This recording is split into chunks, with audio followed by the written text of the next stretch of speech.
সিনেমার শুরুতে দেখা যায় অন্ধকারে ঢাকা এক বাড়ি। ছোট্ট মেয়ে ডাসি আলমারির ভেতরে লুকিয়ে আছে, তার হাতে একটি পুতুল। সে ভয় পাচ্ছে তার মদ্যপ ও নিষ্ঠুর বাবাকে, যে তাকে প্রায় মারধর করে। বাবা তাকে খুঁজে পেয়ে গৃহস্থলীর কাজ না করার জন্য মারতে থাকে। ডার্সি বোঝানোর চেষ্টা করে যে সে স্কুলের পড়ার ফাঁকে যতটা পারে করে, কিন্তু তার বাবা শুনতে নারাজ। উল্টে ডার্সির পুতুলটাকে ভেঙে ফেলে। রাগে ডার্সির চোখ রক্তে ভরে যায়, আর সে ছুরি তুলে তার বাবাকে খুন করে ফেলে। ডার্সির একমাত্র বন্ধু হলো প্রতিবেশী অ্যাস্ট্রিড, যার এক পা খোড়া। বাবার মৃত্যুর পর থেকে ডার্সি মানুষের সাথে কথা বলা প্রায় বন্ধ করে দেয়। অনেকদিন পর সে অ্যাস্ট্রিডের সাথে কথা বলে, মনে মনে ভালোবাসার কথা বলার পরিকল্পনা করে। কিন্তু হঠাৎ অ্যাস্ট্রিডের অসভ্য বন্ধুরা এসে ডার্সিকে অপমান করে। ডার্সি থেরাপি নিচ্ছে হতাশা আর মানসিক অস্থিরতার জন্য। ডাক্তার বুঝতে পারেন সে খুবই অস্থির মানসিকতার, বিশেষ করে যখন ডার্সি বলে যদি অ্যাস্ট্রিড তাকে না ভালোবাসে তাহলে সে পাগল হয়ে যাবে। কিছুদিন পর অ্যাস্ট্রিড জন্মদিনে ডার্সিকে ডাকে।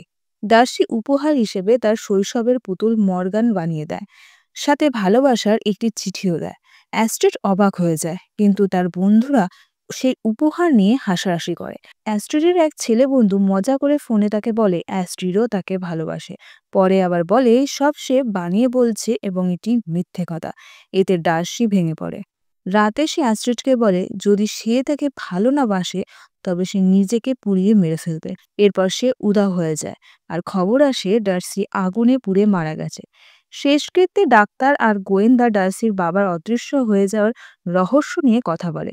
এদিকে অ্যাস্ট্রিড ঘরে পুতুলটা রাখে, আর অদ্ভুত ঘটনা শুরু হয়।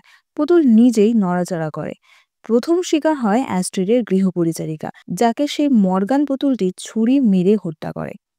এরপর অ্যাস্ট্রিডের অবিশ্বস্ত বন্ধুরা রাতে বাড়িতে ঢোকে, আর মর্গান একে একে সবাইকেই হত্যা করে।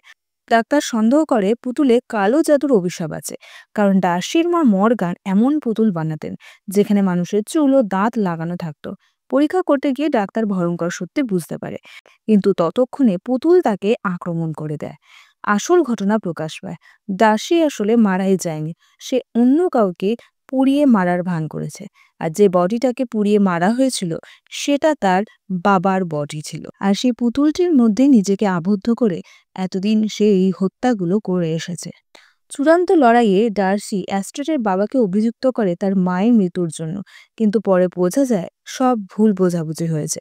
তীব্র সংঘর্ষে ডার্সি গুলি চালিয়ে অ্যাস্ট্রিডের বন্ধু ও ডাক্তারকে আঘাত করে।